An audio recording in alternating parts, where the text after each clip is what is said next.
your girl LishaJoya. Um,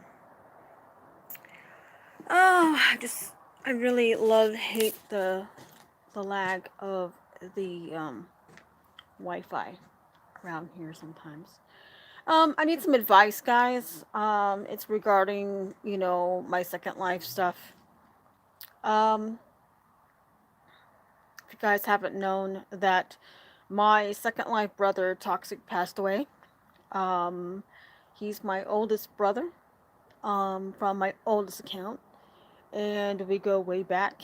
And I have met him face to face about 8 or 9 times in the real world, and he was there for me during times where I needed a good butt kicking. He was a real brother.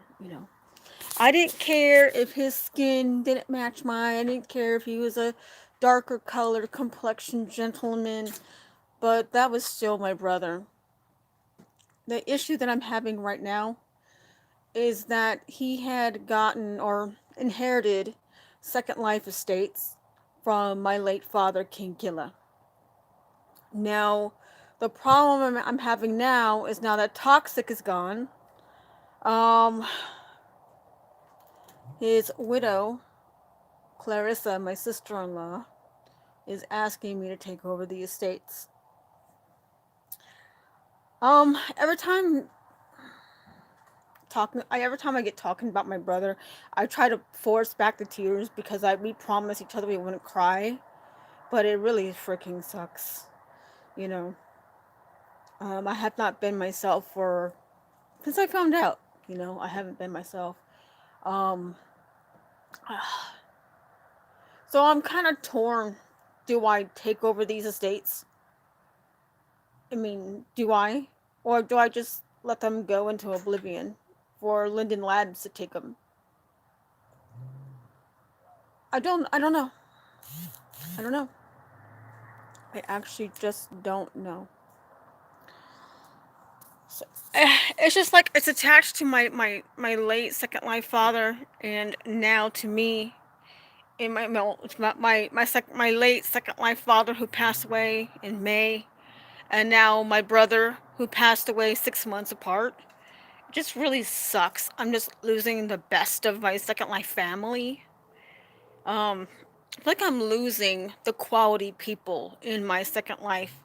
I mean, I've gained, maybe like one or two, quality people in my SL life. However, um, I don't know if I even want to do these. I don't even know if I want to be an estate manager. I mean, I took over back in 2014. No, 2014, 2015. It was around that time period. It was quite a bit because my Second Life father at that time, he was in the hospital having a triple bypass surgery. And there was no way that man was going to come back to Second Life. And, there was an agreement. I was supposed to get 6 full Sims standing alone by myself as my payment. And I never got that. And then my brother Toxic was supposed to help me maintain those properties or those things, and he never came on. And so after my Second Life father, King Killer, came back to Second Life, I said, "Here you go." And I got no payment, no 6 full Sims. I got none of that.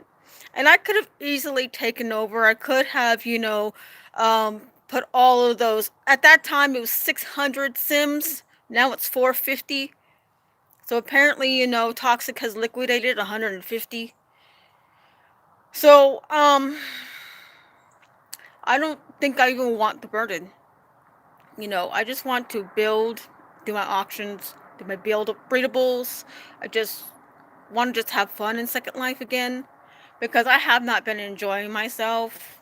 Um, you know, so I really don't know what the hell to do. My sister really wants me, my sister-in-law, excuse me, wants me to take over. And it's like I don't even have the heart to even get on his account, you know?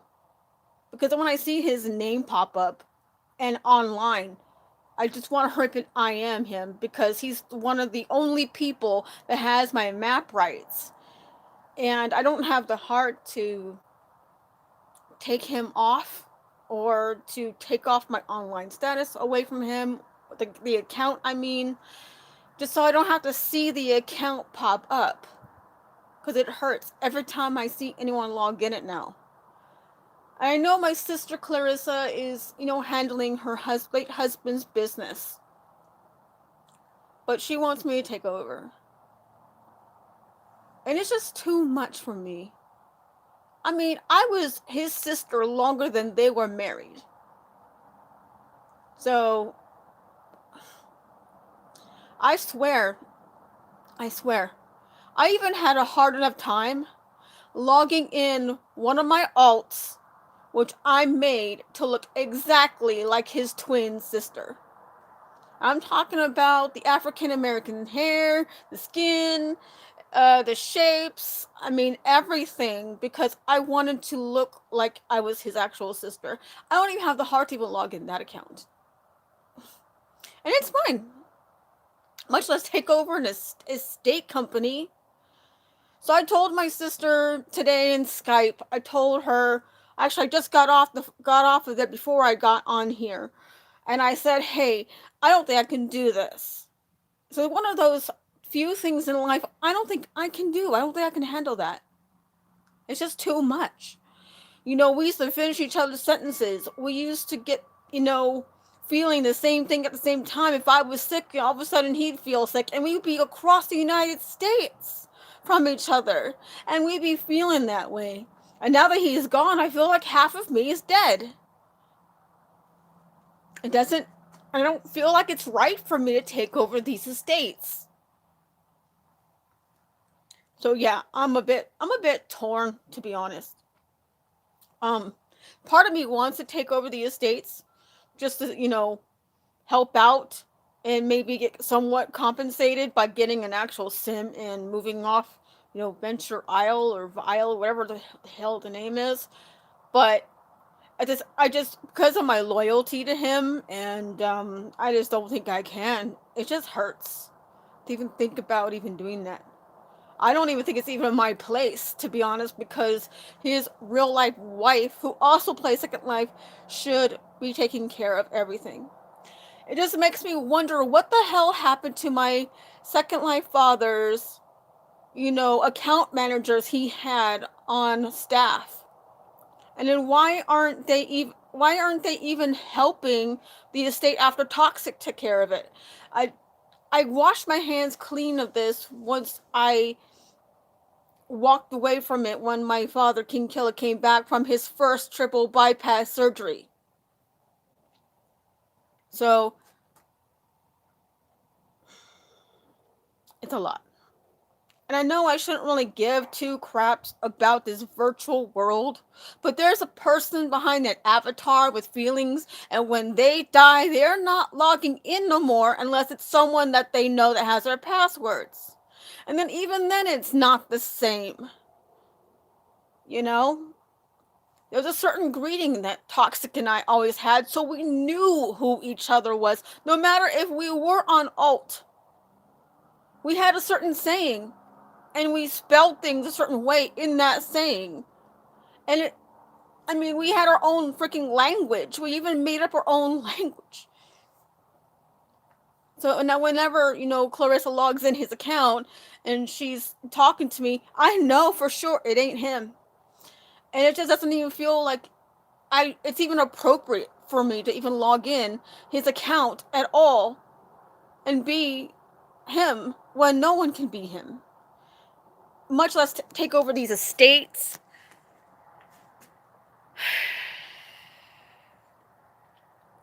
I just don't think it's my responsibility. I just don't think it's my responsibility. Part of me wants to continue on my brother's legacy and my father's legacy because they're intertwined with this estate. But why me? I'm not doing the poor me thing. I'm doing the why me thing. Because I can make about $30,000 a month doing this if I wanted to. But I don't want that. That's too much work. Too much work. Too much stress. I got away from stress. I got away from that stuff so I could personally heal as a person, not to add it on to me. And now losing my SL father, and then a few months later losing my twin brother is just too much. I had enough hard time when I lost Chromium, who was my first partner inside Second Life. When I lost my grandchild, I had a hard enough time then. I had a hard enough time when I lost a couple of my daughters, and I lost a couple of my sons. You know what I mean? I lost my oldest son, Mikhail. My second oldest son, Joe. You know? My Second Life profile shows when I had lost people that I really had that connection to. And now they want me to take over this estate. It's not my place to take over this estate. It's not my place. I just don't feel like it's even right. I feel like it's disrespecting my brother. You know, I mean, we talked about this, what would happen if he went to go be with the Lord. But we didn't talk about it in full detail. We talked about it in like what if, could have, would have, should have, you know, kind of like children discussing, what if dad did this, then maybe we'll do this. No. But I don't even know what to do at this point. I mean, I'm at a crossroads and I'm going to need some help. So if you guys got any advice, it's a lot. It's a lot. It's a lot. Yeah. This is a million times worse than the ex-sister that I used to have and the drama that happened with her. This is a million times worse. Losing somebody that I was, you know, sister and brother with for 17 years. Even in a virtual world. Who was there for me when I lost my husband in 2003. You know? I mean, they were there for me whenever, you know, I was battling my cancer. They were helping me research outpatient locations, you know, when I was sick. So I'm at a crossroads. I don't know what I'm gonna do, or if I am gonna do it at all. Yeah, there's a lot of money, but there's things in life more valuable than money. Oh, gosh. Anyways, I need to get off here. I just need to. It's a lot. I think I'm gonna go and grab me a glass of wine. It's too much. Too much. All right, I'm out. Have a good day, guys. Help give me some advice.